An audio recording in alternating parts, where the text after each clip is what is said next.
Picture this. It's the early 1900s, and for the first time in American history, a real pipeline of black physicians is finally beginning to take shape. A generation of students, children of the formerly enslaved, sons and daughters of sharecroppers, factory workers, porters, laundresses, and domestic servants are walking into classrooms at black medical schools across the country. They believe they are the start of something big. Howard is producing doctors too. Meharry is producing doctors as well, truly a form of excellence. Leonard Medical School in Raleigh is producing doctors. There are more black medical schools active in that moment than there are today. And if you had asked any educator back then where black healthcare was headed, they would have told you that the next century would be shaped heavily by black physicians. Then almost overnight, those doctors vanished. Scope News does a deep dive into the hidden history that nearly wiped out the black medical profession before it could even grow. To understand how this disappearance happened, you have to understand how America responds every time black people begin building power. It never comes with a gunshot at first. It comes with a report, a commission, a reform. And in 1910, that reform arrived in the form of the Flexner Report, a document that claimed to be cleaning up medical education, but ended up destabilizing the entire future of black health. The report labeled most black medical schools as unfit, not because the students lacked talent, but because those schools, still recovering from post-Civil War poverty and segregation, didn't have the funding that white institutions enjoyed. The report insisted that only 2 black schools should survive, Howard and Meharry. The rest, it said, should shut down. And they did. 5 black medical schools, schools that once served as lifelines, were erased within a few years. With that erasure came a generational loss so massive, so quiet, and so devastating that the full weight of it is only now being understood. Before you can understand the damage this report caused, you need to understand the man who wrote it. Abraham Flexner was born on July 13, 1866, in Louisville, Kentucky. He was not a physician. He was not a scientist. He was an education reformer, handpicked by the Carnegie Foundation, a wealthy institution with enormous influence over the future of American medicine. Flexner had already built a reputation for criticizing schools he believed were substandard, and he approached black medical education with the same bias the country had taught him. In the report, he wrote the now infamous line that black physicians should be trained only to care for black patients because they were needed for the care of the Negro in matters of Negro hygiene. Flexner doubled down on this ideology throughout the report. He wrote that African-American physicians should be trained in hygiene rather than surgery and should primarily serve as sanitarians, whose purpose was protecting whites from diseases like tuberculosis. It was a blueprint for permanent racial subordination disguised as medical guidance.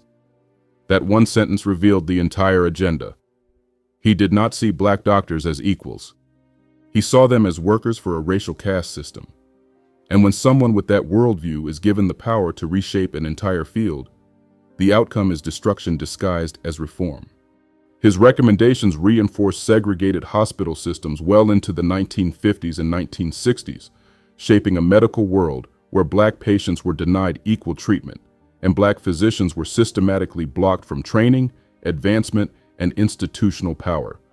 If you want to understand the scale of what was taken, you have to start with the schools that were erased almost instantly, long before hospitals even had a chance to stand on their own. In Raleigh, North Carolina, Leonard Medical School once operated like a lighthouse in a storm. It had its own teaching hospital, full laboratories, and a reputation that stretched far beyond the South. Black students trained there to become the kind of physicians their communities desperately needed: surgeons, diagnosticians, general practitioners who would go where white doctors refused. But the moment Flexner dismissed it with a cold clinical paragraph, its fate was set in motion. Within 8 years, the school was gone. A thriving center of black medical education wiped off the map with bureaucratic indifference. Further south in New Orleans, Flint Medical College was doing what many believed was impossible, running a legitimate, rigorous medical program for Black students in the Deep South at a time when Black medical care was treated as an afterthought. Students there learned medicine under the weight of segregation, violence, and systemic neglect, and yet they graduated and served communities that would have otherwise been abandoned. But when Flexner branded the school inadequate, the support it needed evaporated. Flint closed in 1911, its halls emptied out not because the institution failed, but because the system intended for it to fail. In Kentucky, Louisville National Medical College tried to hold the line. It trained Black doctors, operated its own hospital, and functioned as a hub for medical care in one of the country's most racially volatile regions. For years, it survived on determination alone. But Flexner's judgment was a death sentence. Accreditation disappeared, funding dried up, and by 1912, Louisville National Medical College had closed forever. The city was left with a gaping hole where a Black medical workforce had been thriving.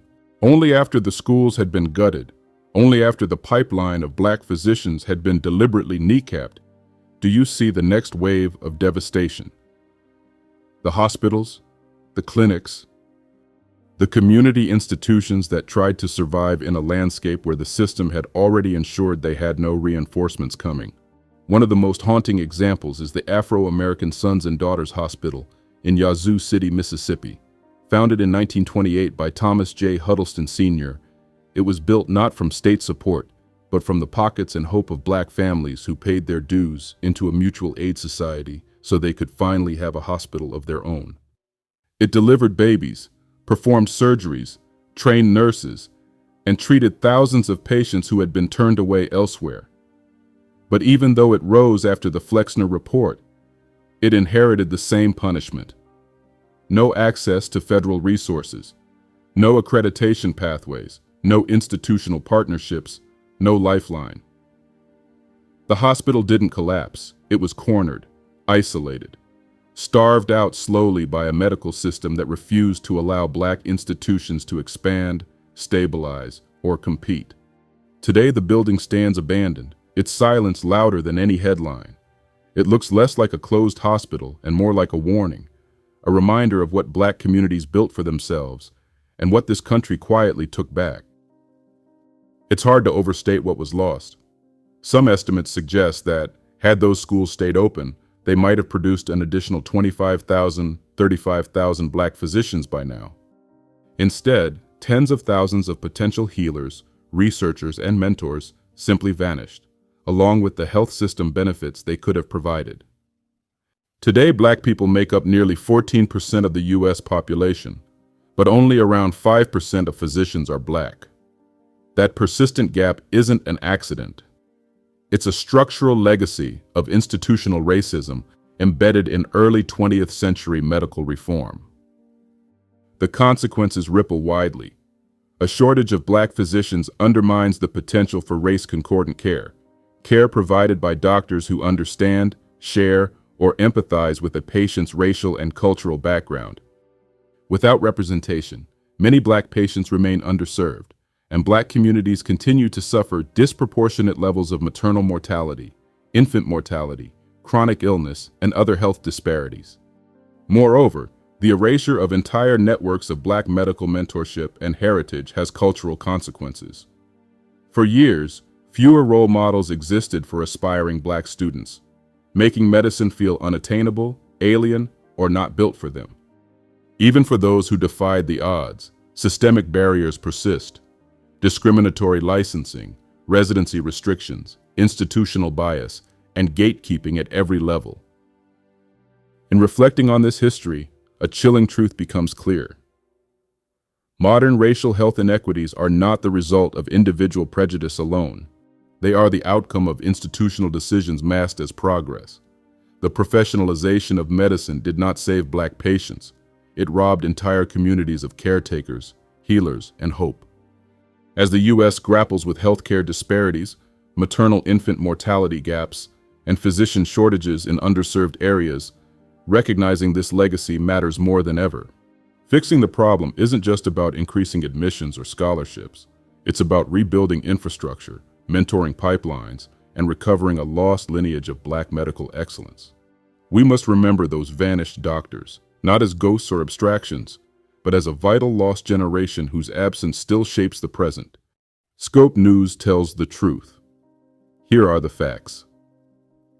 This report draws from documented historical analysis on the collapse of Black medical schools after the 1910 Flexner Report, the biography and documented racial views of Abraham Flexner, the estimated loss of 35,000 potential Black physicians, the closures of Leonard Medical School, Flint Medical College, and Louisville National Medical College, the history of the Afro-American Sons and Daughters Hospital, the modern shortage of Black doctors, and the lived experiences and advocacy of physicians such as Uche Blackstock.